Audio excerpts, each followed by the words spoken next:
Kdo so torej gostitelji in kdo povabljenci? Imamo zmeram ogromno obiskov, tudi drugih list, drugih strank. Vsi so zaželeni, ker mi združujemo, ne razdružujemo. Tako da jaz mislim, če delamo dobro, da ni nič slabega v tem in zato ljudje radi pridejo.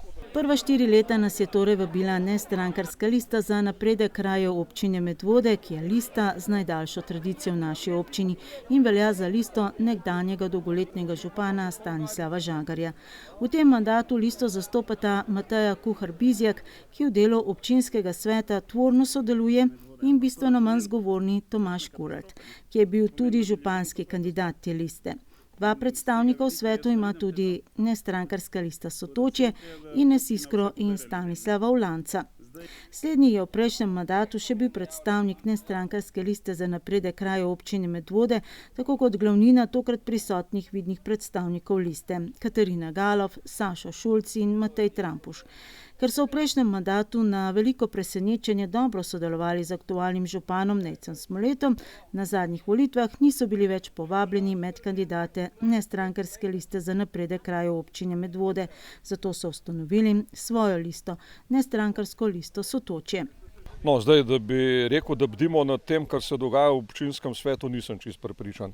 Kar se pa tiče teh piknikov, pa res želimo obdržati to tradicijo, ki jo imamo, ki mislim, da je zelo super, ki pomeni sproščeno druženje, ki pomeni izmenjavo mnenj, ki jih včasih tudi, bi rekel, v takem smislu, kot je po nek kosten v žarjavco, ne moramo oziroma ne morejo reševati na nekih uradnih sejah ali kakorkoli se pa tukaj te zadeve strajo. Res pa je, da iz leta v leto dejansko narišajo ali pa vsaj nakažejo, kje je črta, do tu politika ja, naprej pa ne več. Čeprav v praksi, če tudi gre za piknik, to ne gre. Jaz mislim, da je to prav, ker smo tukaj, so tukaj ljudje, ki so odgovorni, ki nosijo res veliko breme v občini, kar se odgovornosti tiče, in je prav, da se tudi na takih druženjih o teh stvarih pogovorimo. Sej občinskega sveta ne spremlja tako intenzivno, kot jih je. Res sem jih gledal, na začetku sem jih gledal, pa so mi ratala majčkeno dolgočasna ta srečanja, če lahko temu tako rečem, na občinskem svetu. Je neke opcije je mogoče majčkeno preveč v svetu, ker v prejšnjem mandatu ni bilo.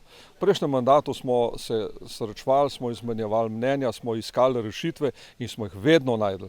Danes pa imam občutek, da je ena resnica prava, druge se pa majčkeno manj sliši. Ampak tudi to je prav. Tudi to je politika, ki jo peljemo, ki jo vodimo in na koncu bojo drugo leto volilci pokazali, je bilo to prav ali ne. Kot dodaja Trampuš, jih z novicami o pomembnejših temah na sejah seznanjata njihova predstavnika v občinskem svetu. Bolj zvesto seje občinskega sveta spremlja prav tako nekdanji občinski svetnik Sašo Šulc. Informacije pa pridobiva tudi kot član sveta krajevne skupnosti Pirniče. S problematiko je tako kar na tekočem. Pa tudi imam veselje do tega in moram reči, da kar sledim tudi občinsko politiko in lahko rečem za sebe, da sem kar na tekočem. Kar opazijo tudi ljudje, ki me še dostikrat sprašujejo, kaj je kaj novega, kaj je kaj važnega v občini, kaj se kaj dogaja, imajo kakšne pripombe, no pa kaj jim rečem, da jaz nisem več pač v tem mandatu v občinskem svetu, je marsikdo kar malo začuden. Prepričan je, da se epidemija COVID-19 pozna tako na delu občinskega sveta, kot tudi sicer.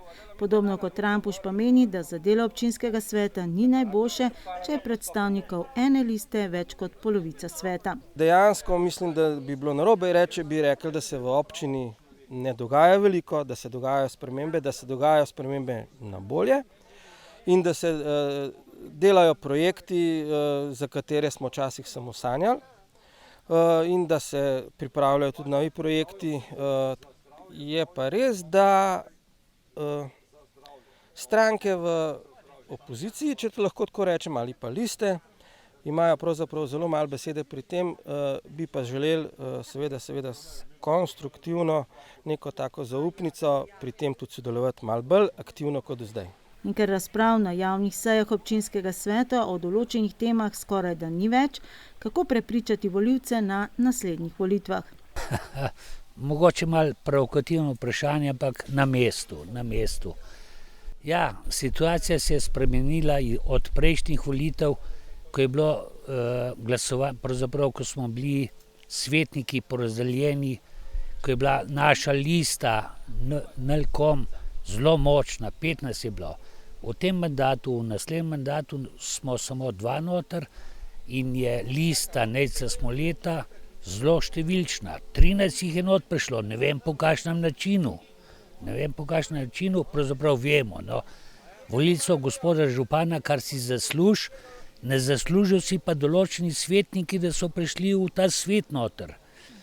In zdaj na glasovanju, če ste me izvala pa vprašala, na glasovanju včasih malo počepnemo, ker vemo, da ne bomo uspešni, ampak se časi bližajo koncu. V zagovor pa vendarle vse pomembnejše teme občinski svetniki predebatirajo ob strokovnih razlagah na predhodnih usklajevanjih, ki pa niso javna. Tukaj vsaka čast občinski upravi, ne celi, pa županu, da nekako vseeno usklajujemo te stvari, so dobronamerne, so za dobrobit občine Medvode. Najbolj mu je žal, da se nekaterih komunalnih investicij do konca mandata ne bo dalo izpeljati. Imamo par teh investicij, da bi jih speljali do konca, cene se dvigajo, to mi je majčkeno žal, da ne bo, najbrž da ne bo ratalo.